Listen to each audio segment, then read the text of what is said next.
नमस्कार। हर हर महादेव।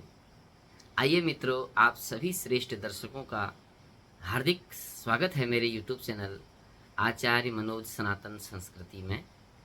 आशा करता हूँ आप सब लोग बहुत सुंदर होंगे और आप सभी लोगों का मुझे बहुत ही प्रेम प्राप्त हो रहा है और आगे भी आशा करूँगा कि इसी तरह से आप मेरे साथ सुंदर मधुर संबंध बनाए रखेंगे।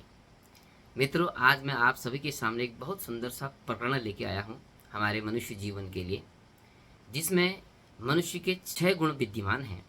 उन 6 गुणों में से मैं एक गुण के बारे में आपको एक छोटी सी कथा के साथ बताऊंगा और आगे फिर अन्य 5 गुणों के बारे में भी मैं आपको बताऊंगा। आज का जो मेरा सुंदर प्रकरण है वह हमारी नीति कहती है, उद्यमः साहसम धैर्यम बुद्धि शक्ति पराक्रमः षडेते यत्र वर्तन्ते तत्र दैवम सहायकृत। अर्थात जिस मनुष्य के अंदर उद्यम करना अर्थात जोखिम लेना और साहसम अर्थात जिसके अंदर बहुत अधिक साहस होगा, धैर्यम जिस व्यक्ति के अंदर बहुत सुंदर धैर्य होगा, बुद्धि जिसके अंदर बुद्धि होगी, जो अपने बुद्धि को प्रयोग करना जानता होगा, और शक्ति का प्रदर्शन करना जो जानता होगा, और पराक्रम जिसके अंदर होगा, षडेते यत्र वर्तते, जो ये 6 गुण हैं, जिसके पास ये 6 गुण विद्यमान होंगे, तत्र दैवम सहायकृत, वहाँ पर भगवान भी उनकी सहायता करते हैं। तो मित्रों, इन 6 गुणों में से आज मैं आपके पास धैर्य के बारे में बताता हूँ, क्योंकि आज के समय में मनुष्य के अंदर धैर्य अर्थात प्रतीक्षा या फिर उसका सद्व्यवहार मनुष्य के पास नहीं है। तो मैं आज आपको धैर्य के बारे में बताता हूँ। सबसे पहले जो है, मनुष्य के अंदर धैर्य का होना अति आवश्यक ही होता है। जिसने अपने धैर्य को देख लिया, अपने धैर्य के बारे में जो जानता हो, जिसके अंदर धैर्य बहुत अधिक मात्रा में भरा हो, तो व्यक्ति कभी भी संकटों का सामना नहीं करता है। इसलिए धैर्य का होना अति आवश्यक ही होता है। और हमारा हमारा व्यवहार या दूसरे का व्यवहार हमारे प्रति कैसा है या हमारा व्यवहार दूसरे के प्रति कैसा है, वह सब धैर्य ही दर्शाता है। अगर हमारे अंदर धैर्य कूट कूट के भरा होगा, तो फिर हम समाज में या फिर किसी भी परिस्थिति में हमें बड़ी बड़ी कठिनाइयों का सामना करना भी हमारे लिए बहुत ही सरल होगा, आसान होगा। तो धैर्य हमारे अंदर बहुत ही अति आवश्यकी एक गुण है। हमारे अंदर धैर्य होगा तो हम आनंदित रहेंगे, हमें प्रतीक्षा करना आएगा, हमें किसी भी काम को करने में जल्दबाजी नहीं होगी।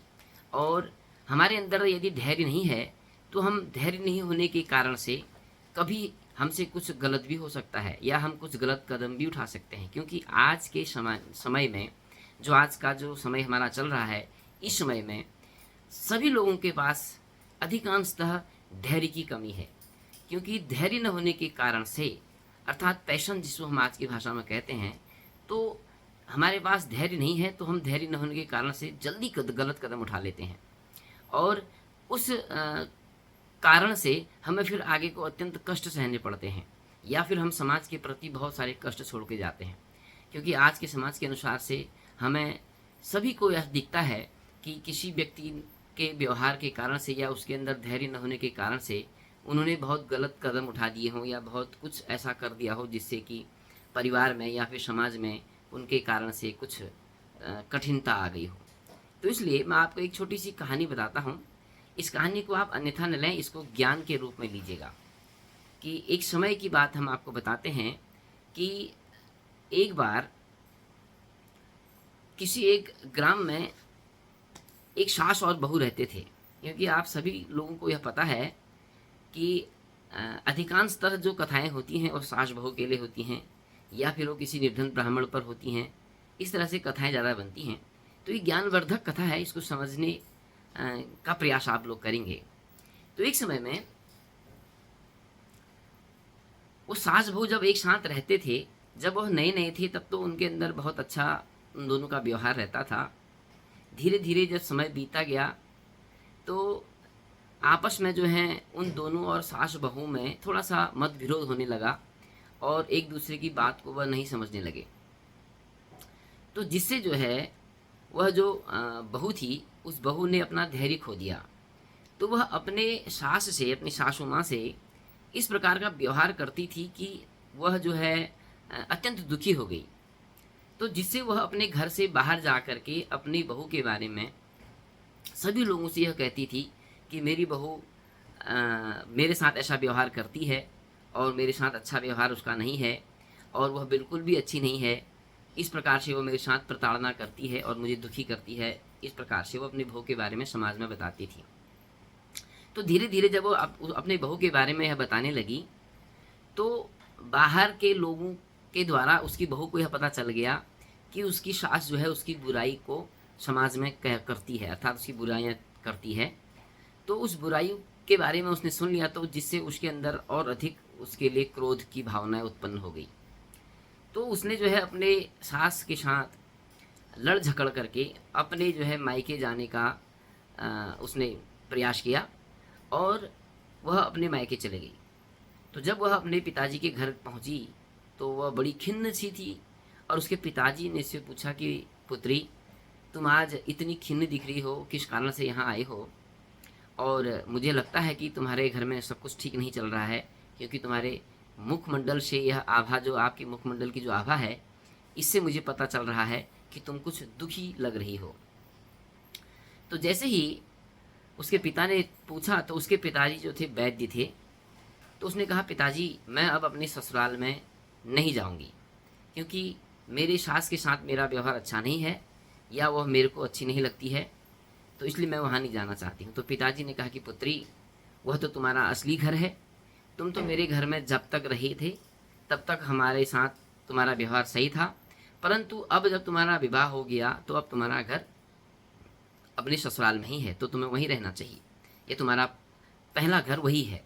यह तो कभी कभी अपने मन को या अपने आप को कुछ बदलाव लाने के लिए या अपने को स्वस्थ रखने के लिए या अपने मस्तिष्क को स्वस्थ करने के लिए आप कभी कभी अपने मायके या अपने पिता के घर आ सकती हो। अब तुम्हारा घर यहाँ नहीं है, तुम्हारा घर ससुराल में ही है।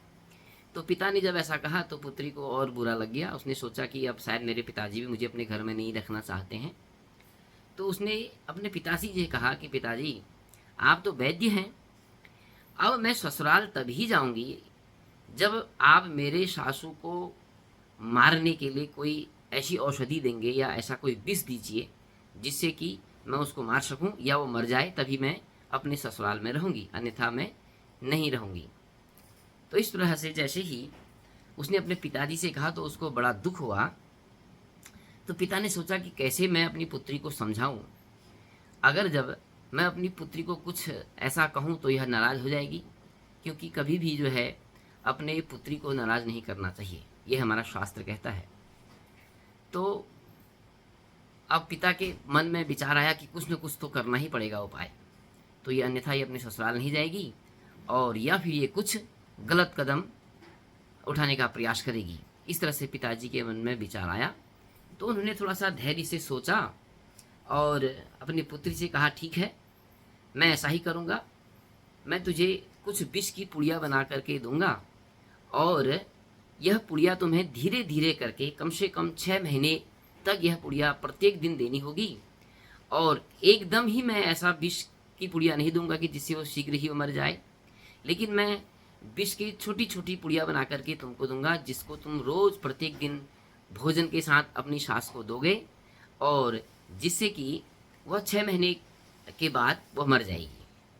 और इसमें एक तुम्हारे साथ मेरी एक शर्त यह रहेगी कि तुम जब यह विष की पुड़िया अपनी सास को रोज़ प्रत्येक दिन तुम भोजन में डाल करके दोगे तो तुम्हें अपनी सास के साथ अच्छा व्यवहार करना पड़ेगा। अर्थात तुम यह जानते हो कि 6 महीने के बाद तो उसने मर ही जाना है, इसलिए तो तुम उसके साथ ऐसा व्यवहार करोगी, वह तुम्हें कितना भी कुटिल बोले, वह कितना ही तुम्हारे साथ दुर्व्यवहार करे, तुम्हें उनके साथ अच्छा बर्ताव करना पड़ेगा। वो जैसा भी कहेगी तो तुम्हें सुनना पड़ेगा। इस शर्त पर मैं तुमको यह विष की पुड़िया को दूंगा। तो जैसे ही उसके पिता ने यह बात बताई तो वह खुश हो गई। उन्होंने कहा, ठीक है, 6 महीने तो कोई बात नहीं है, मैं अच्छा व्यवहार उनके साथ कर लूँगी और यह विष की पुड़िया मुझे दो। तो इस तरह से जो है पिता के कहने पर वह बड़ी प्रसन्न हो गई और उसके पिताजी ने उसको कुछ पुड़िया बना करके उसको दी और 6 महीने का तक उसको देने के लिए कहा प्रत्येक दिन, और उसकी मात्रा बताई, इतनी मात्रा में तुम इसको प्रत्येक दिन भोजन में डाल के दे देना। तो इस तरह से वो अपने ससुराल में पुनः वापस आ गई। जब वह अपने ससुराल में आई तो जैसे उसके पिताजी ने कहा था कि अपने सास के साथ तुम ऐसा व्यवहार करोगी, तो वह प्रथम दिन से ही वह प्रारंभ हो गई कि उनके पाँव में पड़ना, उनकी सेवा करना, उनको समय पर भोजन देना। 1-2 दिन तो सास को भी बड़ा अचंभा हुआ कि आज मेरी बहू ऐसा मेरे साथ कर रही है, ऐसा क्या कारण है? हो सकता है कि इसके पिता ने या इसकी माता ने इसको कुछ ऐसा बताया हो, तो इसको कुछ ज्ञान आ गया हो। इस तरह से सास ने भी 1-2 दिन तक कुछ मन में विचार करते रही। जब धीरे-धीरे समय बीते गया, 1 हफ्ता, 2 हफ्ता, 1 महीना जैसे बीतते गया, तो सास को यह अब ऐसा मालूम पड़ने लगा कि अब मेरी बहू मेरे साथ अच्छा व्यवहार करती है, तो वह बड़ी खुश होने लगी। वह रोज़ सुबह जल्दी उठ जाती और घर की साफ-सफाई कर लेती और अपनी सासू माँ को समय पर उनकी सेवा करना, उनको भोजन खिलाना और उनको जल पिलाना, उनको नहलाना-धुलाना, उनके सारे कार्य करना, और वह उनको इतना काम प्रसन्न कर देती थी कि जिससे कि उसका कोई सीमा ही नहीं। तो इससे जो है, वह सासू माँ जो थी उसको भी अत्यंत हर्ष होने लगा कि मेरी बहू अब अच्छी हो गई है।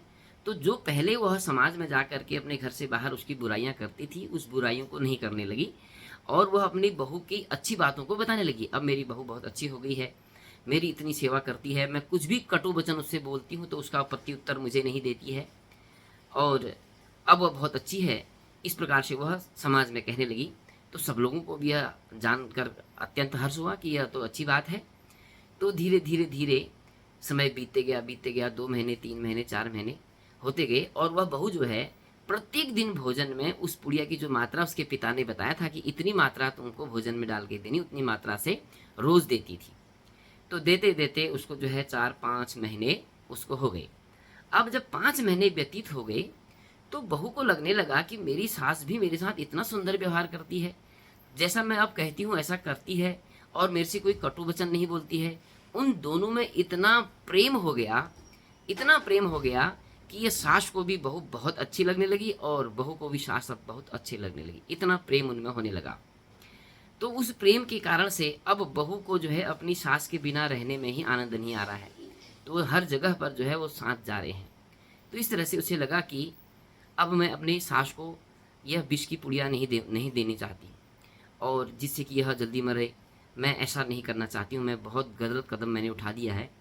तो उसने मन में विचार किया कि यह तो बहुत अच्छी है, यह मेरे साथ इतना सुंदर व्यवहार करती है, बाहर भी मेरे बारे में अच्छी-अच्छी बातें बताती है। तो इस प्रकार से वह अपने मायके गई और अपने पिताजी के पास जाकर के उनके पाँव पड़ कर के प्रार्थना करने लगी कि हे पिता, मैं अपने सास को मारने की जो विष की पुड़िया आपसे ले गई थी, अब मैं चाहती हूँ कि मेरी सास जो है जल्दी ना मरे। वह मेरे साथ प्रत्येक काम में हाथ बटाती है, वह बहुत अच्छी हो गई है, अब मैं उसके बिना नहीं रह सकती हूँ। तो इसलिए कृपा करके अब मेरी सास को उस विष की पुड़िया से अर्थात उसे मुक्ति दिला दीजिए या उसको न मरने के लिए कोई ऐसी दवा दीजिए जिससे वह विष का प्रभाव समाप्त हो जाए और वह बच जाए। तो इस तरह से वह अपने पिताजी के पाँव पड़ करके रोने लगी और वह कहने लगी, पिताजी मुझसे बहुत बड़ी भूल हो गई है, मैं अपनी सासू माँ को मारने जा रही हूँ। तो इसके लिए कृपा करके मुझे ऐसी औषधि अब दीजिए जिसकी विष का प्रभाव समाप्त हो जाए और वह अब बच जाए। तो जैसे ही उस बहू ने अपने पिता से यह कहा तो पुत्री के कहने पर उसे बड़ा आनंद हुआ, हर्ष हुआ और बड़े प्रेम से जो है अपनी पुत्री से कहा कि पुत्री, जो मैंने विष की पुड़िया तुमको दी थी वह असल में विष की पुड़िया ही नहीं थी, वह तो एक साधारण सी औषधि थी जिसको कोई भी औषधि ले सकता है। मैंने तुम्हें एक वचन लिया था कि तुम अपने सास के साथ अच्छा व्यवहार करोगी और धैर्य रखोगी, और तुमने धैर्य भी रखा और अच्छा व्यवहार भी किया। जिस व्यवहार के कारण से और तुम्हारे उस धैर्य के कारण से तुम्हारी सास का बर्ताव तुम्हारे से बदल गया, तुम्हारा भी बर्ताव अपनी सास के साथ बदल गया। अब तुम दोनों में बहुत प्रेम हो गया, अब तुम एक दूसरे के बिना कदापि नहीं रह सकते हो। इसलिए मैंने तुम्हारी सास के लिए जो पुड़िया दी थी वह एक साधारण सी दवा थी, वह समझो कि एक पेट साफ होने वाली वह औषधि थी। तो तुम्हारी सास नहीं मरेगी और मुझे विश्वास था कि तुम ऐसा ज़रूर करोगी और तुम्हारी सास और तुम्हारा एक दूसरे का जो है बर्ताव आपस में बहुत अच्छा हो जाएगा। तो इसलिए मैंने वह विष की पुड़िया नहीं दी थी। तो पिता के ऐसा कहने पर उस पुत्री को अत्यंत हर्ष हुआ, बहुत ही प्रसन्नता उसे हो गई कि वह सोचने लगी कि मैं तो अपनी सास को मारने जा रही हूँ, अब मेरी सास मर जाएगी। परंतु पिता के ऐसा कहने पर वह प्रसन्न हो गई और उसे लगा कि अब मेरी सास नहीं मरेगी, बच जाएगी, और बड़ी प्रसन्नता हो गई। और उस धैर्य के कारण से और उसके अच्छे व्यवहार के कारण से उन दोनों के संबंध मधुर हो गए, जिसमें वो एक दूसरे के बिना अब नहीं रह सकते हैं। तो इसलिए इस कहानी से हमें शिक्षा मिलती है कि हमारे अंदर धैर्य का होना और हमारा जो व्यवहार है उस व्यवहार का अच्छा होना हमारे लिए अति आवश्यक ही है। तो मित्रों, मेरा ये कथा आपको कैसी लगी आप मुझे कमेंट करके बताएंगे। तो इसी तरह से मैं आपको रोज़ नई नई कथा के रूप में और हमारे सनातन संस्कृति के बारे में रोज़ बताते जाऊंगा, जिससे आपको, मुझे आशा है कि आप लोग इसको पसंद करेंगे और आप सभी लोगों का मेरे साथ इस प्रकार से प्रेम व्यवहार बना रहे। तो आप लोगों से सभी से मेरा निवेदन है कि आप मेरे आचार्य मनोज सनातन संस्कृति नाम का जो मेरा ये यूट्यूब में चैनल है, इस चैनल को आप सब्सक्राइब करेंगे और मेरे इस वीडियो को आप लाइक करेंगे और अभी अपने सभी जानने वालों के साथ इसको, हमारे सनातन संस्कृति को आगे बढ़ाने के लिए शेयर करेंगे और जो बेल आइकन है उसको ज़रूर दबाएंगे। और जिन्होंने सब्सक्राइब नहीं किया है यह उनके लिए है, जिन्होंने मेरा चैनल सब्सक्राइब कर दिया है तो उनके पास मेरा नोटिफिकेशन रोज़ पहुंचता होगा। और आशा करता हूं आप सभी लोग इसी तरह से संबंध मेरे साथ बनाए रखेंगे और आगे एक नई वीडियो के साथ पुनः मिलते हैं। नमस्कार। हर हर महादेव।